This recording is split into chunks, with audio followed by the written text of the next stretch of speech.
Salam alaikum, bonjour.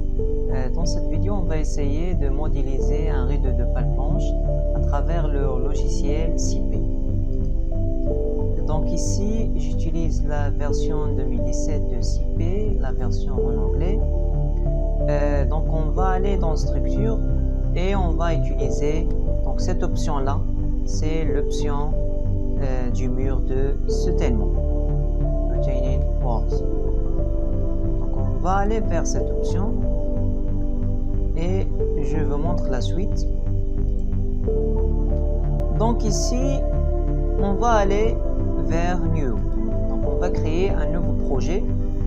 On va l'appeler par exemple pale blanche.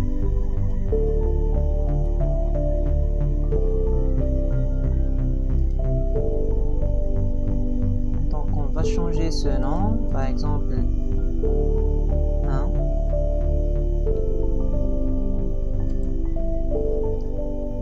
Accepter ça. Puis ici on a plusieurs types de rideaux de pale blanche. On va aller vers cette option là. Ce sont les rideaux de pale blanche qui sont normalement fabriqués par l'entreprise ArcelorMittal. Ce sont des profilés bien précis. On a d'autres options, on peut aussi aller vers là. Donc rideaux de pale blanche, ce sont des profilés générés qu'on peut générer manuellement. Donc pour cet exemple, on va utiliser ce type là. Ça, ce sont les nuances d'acier, les nuances de pale blanche. On va choisir par exemple 240. Je signale que pour le choix du profilé de pale blanche, donc ça dépend de l'étape de conception. Ce qu'on appelle l'étape de dimensionnement. Lorsqu'on dimensionne le rideau de pale blanche, eh bien on utilise une formule, une inégalité qui fait intervenir donc le moment maximal généré dans les pales blanches et aussi donc le moment d'inertie voilà du rideau.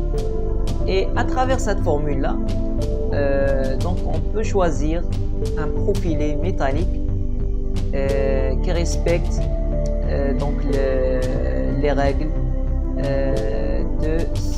de non-rupture de ce rideau. Voilà, donc c'est très important. Donc on calcule le moment maximal à travers les bases de la RDN et puis on utilise cette formule donc qui fait intervenir, comme je viens de dire, le moment d'inertie. On le compare à un tableau fourni par ArcelorMittal. On peut trouver sur son site web ou bien ses handbooks, ses livres. Donc on peut trouver un tableau qui fait intervenir le moment d'inertie ou bien le moment d'inertie avec un coefficient près. Donc c'est ça que je signale. Donc ici on va choisir par exemple, on trouve plusieurs profilés AZ, le U. Donc on va travailler dans cet exemple avec AZ. Ici c'est la longueur du rideau de pale blanche, la longueur on peut l'appeler voilà la hauteur. Donc on va choisir par exemple 15 mètres. Et puis ici c'est voilà le niveau du mur par rapport au niveau du terrain. Donc c'est ça, on va le laisser à 0. Donc voilà, ces données on peut les modifier après. Donc ici on va choisir par exemple, donc tout dépend du projet, tout dépend du dimensionnement. C'est juste un exemple pour bien illustrer cette modélisation. Donc AZ 18700 par exemple.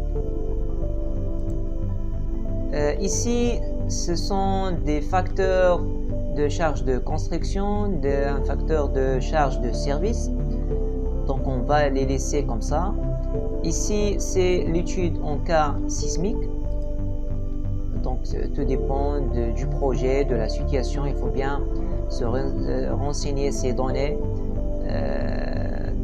chez les gens ou bien les parties concernées. on va ici choisir par exemple 0,1 fois g, c'est l'accélération qu'on va choisir ici. Puis on ne va pas considérer donc les effets de température, les autres paramètres on va les laisser comme ça. Puis ici on a le ground level elevation, c'est le niveau de la terre, on va le laisser à 0. Donc tous ces éléments là on va essayer de les laisser comme ça. Parce qu'on a la possibilité de les modifier dans l'interface qu'on va voir tout de suite. Donc voilà le rideau de pale planche. Voilà, ici c'est notre pale planche. Ici on a une seule couche. Voilà ici le niveau de la terre. Ici vous avez 15 mètres. Donc ici sur CP, il faut faire attention. Donc pour le repère, c'est pas donc évident, mais par tâtonnement, on peut arriver à des règles pour bien donc avancer en termes de couche et voilà de niveau de ces couches là. Donc ici on va aller vers sol. Donc on a les paramètres généraux. Ici new layer, on peut rajouter une couche. Donc on va l'appeler par exemple A. Juste ça c'est la profondeur. On a ici donc le poids apparent. Ici on a le submerged unit weight, c'est le poids submergé. Ici c'est voilà le frottement interne. On va le prendre comme ça, 30 degrés. Ici c'est 18, on va prendre ici 10, c'est le poids submergé. Ici le poids volumique. Donc la cohésion, on va la laisser à 0.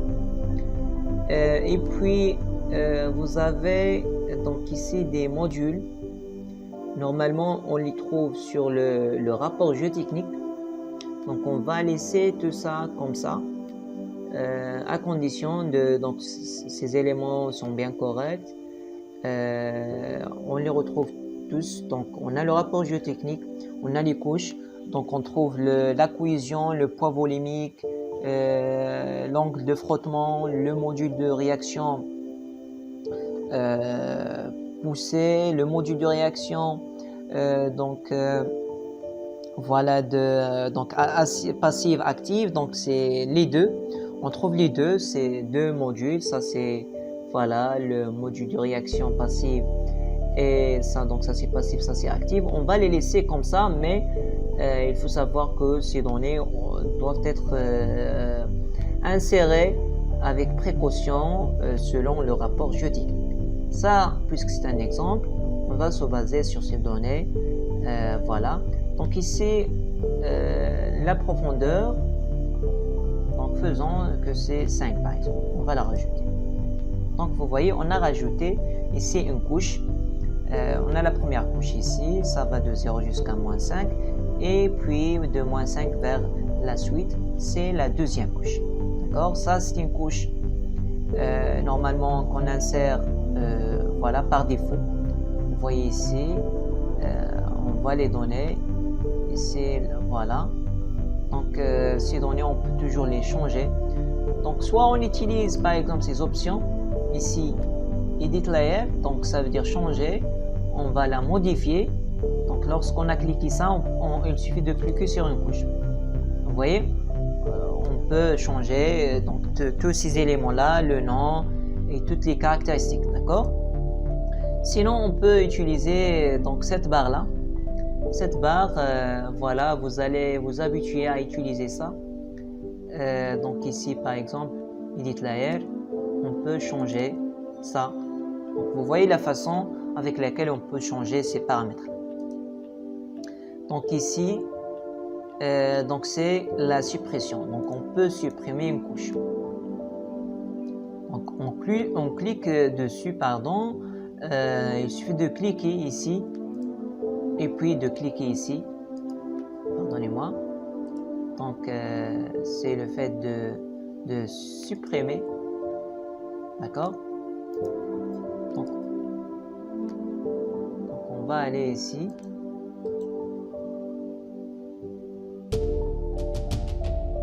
D'accord?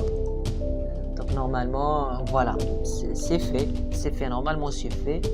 On va rajouter, donc,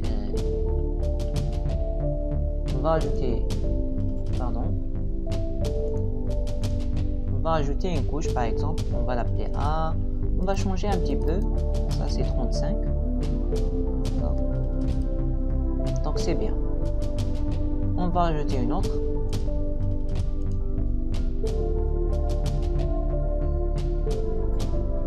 D'accord. Ça, c'est bien. Donc, voilà.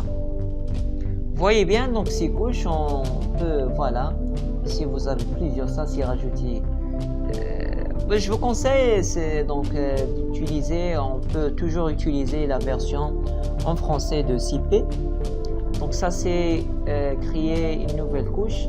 Ça c'est la modification de la couche pour supprimer, pour la copier. Et vous avez d'autres, ça c'est juste la couleur et les éléments de pour faire démarquer. Donc chaque couche de sa couleur et de sa distribution différente des autres. Donc ici, ça c'est pour les couches. Pour les couches, vous pouvez, comme j'ai signalé, utiliser cette barre là. Vous avez plusieurs éléments. On peut utiliser directement. D'accord? Autre chose, on peut rajouter des éléments qui supportent le rideau de palplanche. Parce que normalement, on a deux types de rideaux. Un rideau encastré au sol. Donc ici, ce n'est pas... On va parler d'un élément très important par la suite. Ce sont donc les phases. Ce qu'on appelle le phasage. Parce que ça, c'est le début. On a fait le fonçage. Il existe plusieurs types pour faire plusieurs méthodes, pardon. Il existe plusieurs méthodes pour faire faire le fonçage. On a le fonçage, le vibrofonçage, fonçage par pression, voilà, et d'autres méthodes. Mais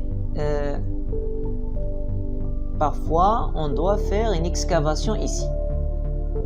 On doit excaver ici. On doit rajouter par exemple des ancrages qui se tiennent.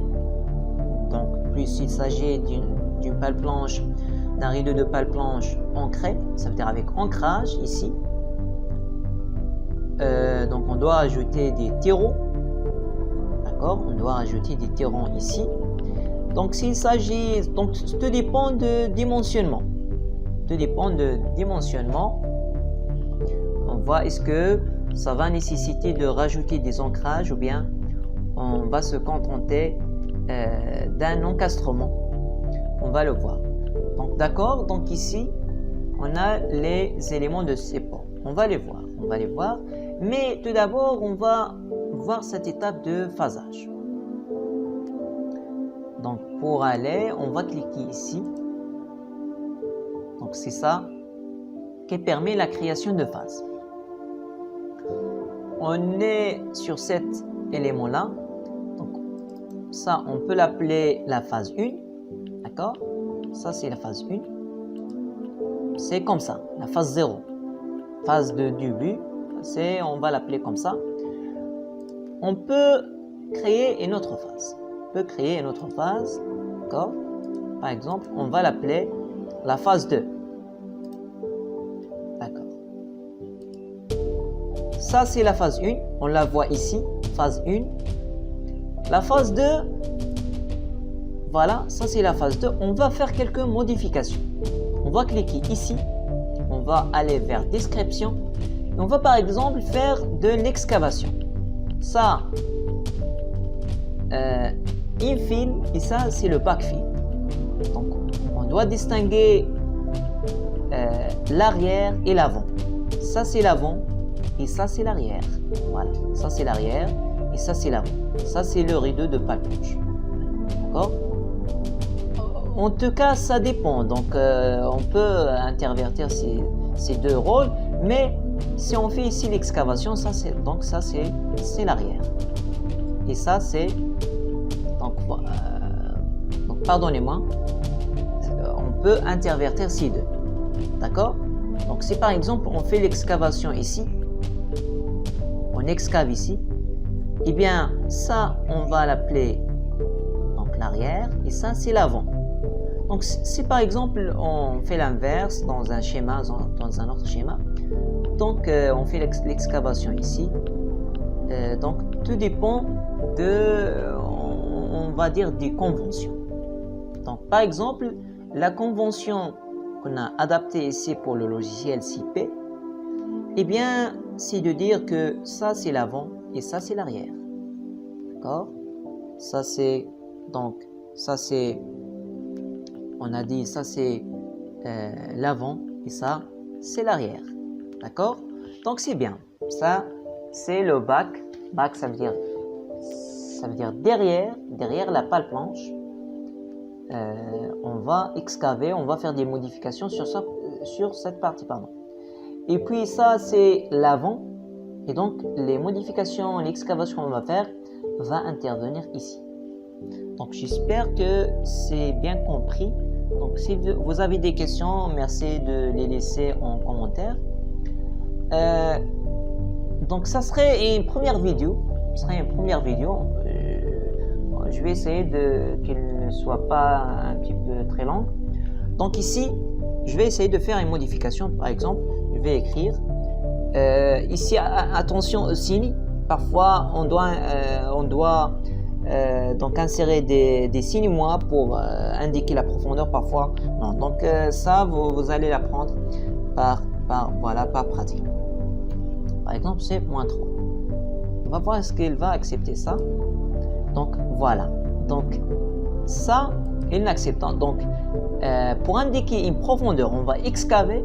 Donc il suffit d'indiquer, voilà, d'indiquer donc sans le signe moins 3 mètres. Pardonnez-moi. Donc ça, c'est 3 mètres. Donc on va descendre de 3 mètres. On va excaver de 3 mètres. Vous voyez bien, on a fait une descente de 0 vers 3. Donc ici, attention au niveau d'eau. Donc la meilleure façon pour procéder, c'est de fixer le niveau de la mer, en 0. C'est ça la meilleure façon. Donc vous pouvez faire ça. De fixer le niveau d'eau en 0 et puis de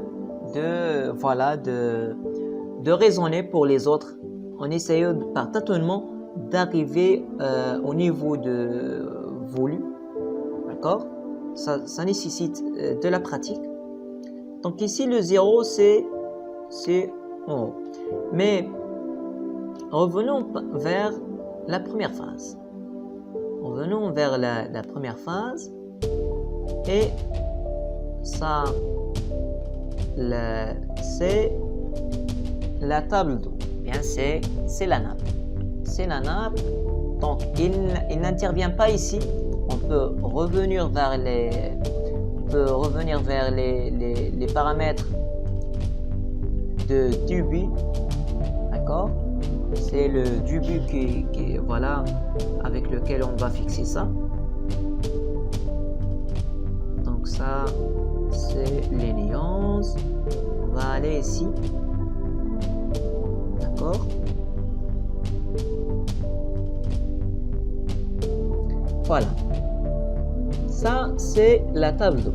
On va l'insérer, ça veut dire on a une nappe.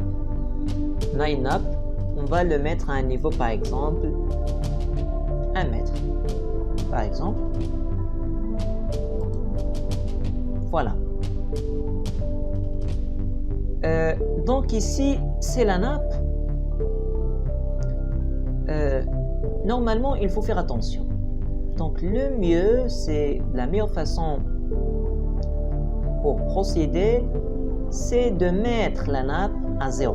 De mettre la nappe à 0, le niveau d'eau, le fixer, ou bien le niveau de la mer, le fixer à 0. Et ça, il faut un petit peu, pour juste schématiser les choses. Parce que on peut avoir le 0 ici, le moins 1 ici, et procéder comme ça. Mais, pour un petit peu avoir les choses claires, eh bien, le mieux, c'est de fixer le niveau d'eau à 0. D'accord? Donc ici, on a les choses comme ça. On va essayer de les régler. Donc, pas à pas. Donc ici, on va mettre le niveau d'eau à 0. D'accord? Ça, c'est une astuce. Et on va, le niveau du terrain, on va par exemple lui donner une élévation de 2 mètres. On va voir maintenant. D'accord? Ça, c'est voilà. C'est élevé de 2 mètres. C'est élevé de 2 mètres. Le 0, ça veut dire il existe en bas. On va le régler tout de suite. Qu'est-ce qu'on va faire? Ça, c'est la phase 1. D'accord? Ça, donc, ça, ce sont des astuces personnelles que j'utilise. Lorsque vous allez utiliser un petit peu pour un certain temps ce logiciel, vous allez trouver vos façons pour régler le schéma, bien ficeler la modélisation en fixant le niveau d'eau et le niveau du terrain avec la façon qui vous facilitera donc son interprétation et son étude par la suite. Donc ici, ce qu'on va faire, on va aller vers là et on va aller vers Water Table. Ça c'est, on a dit, c'est l'avant. Ça c'est l'arrière, d'accord? On va faire descendre ça de, disons, de 2 mètres. D'accord? Ici, c'est de 2 mètres. Donc ici, vous voyez que on a fait monter le niveau. Donc ici, qu'est-ce qu'on remarque? On va conclure qu'on doit utiliser ici les signes moins. D'accord? Donc les signes moins ici, c'est très important. On va revenir. Water Table. On va utiliser le signe moins pour descendre. Ça c'est moins. D'accord? Voilà. Donc ça marche. Vous voyez bien ici que le niveau de la mer, le niveau d'eau, est fixé à 0. Et vous avez le terrain qui est monté de 2 mètres. Donc ça c'est très bien. Ça c'est vraiment très important. Et puis après on peut continuer sur le phasage. Ça c'est la phase 1, le début. Ça c'est fixé, le niveau d'eau est fixé à 0. Le terrain il est à 2 mètres, NGM, c'est le niveau général de la mer. C'est à 2 mètres, d'accord? Et on peut commencer notre phasage. Ça c'est la phase 1. On peut aller vers la deuxième phase. Donc la deuxième phase, on doit la régler. On doit la régler, par exemple, la rendre pour bien fixer les choses. D'accord, on va supprimer la deuxième phase. On va la supprimer par là. Parce qu'on a fait des modifications qui ont influencé aussi la deuxième phase. On va copier ça. D'accord, on va l'appeler phase 2. C'est une deuxième phase. Voilà, phase 1. Deuxième phase, c'est la même que juste pour le moment, mais on va la modifier. Maintenant, on va insérer nos modifications. D'accord? On va insérer nos modifications. Par exemple, je vais aller vers la phase description. On va par exemple excaver. Excaver par exemple, on va dire de 2 mètres. On va excaver de 2 mètres en avant. Voilà, vous voyez bien, on a excavé de 2 mètres. Mais puisque le niveau de la mer suit donc ce niveau, on peut faire aussi remonter, on peut le laisser ici. Le niveau de la mer, on va le laisser ici parce que ça influe. Le terrain, donc il est lié avec l'eau, on va le rendre vers sa face. Donc on va le faire monter de 2 mètres. D'accord, vous voyez un petit peu. Donc ici le niveau d'eau est resté. Donc on va, donc à tout temps, à chaque fois on doit faire des modifications pour rester cohérent avec l'étude qu'on est en train de faire. D'accord? Donc ça c'est bien.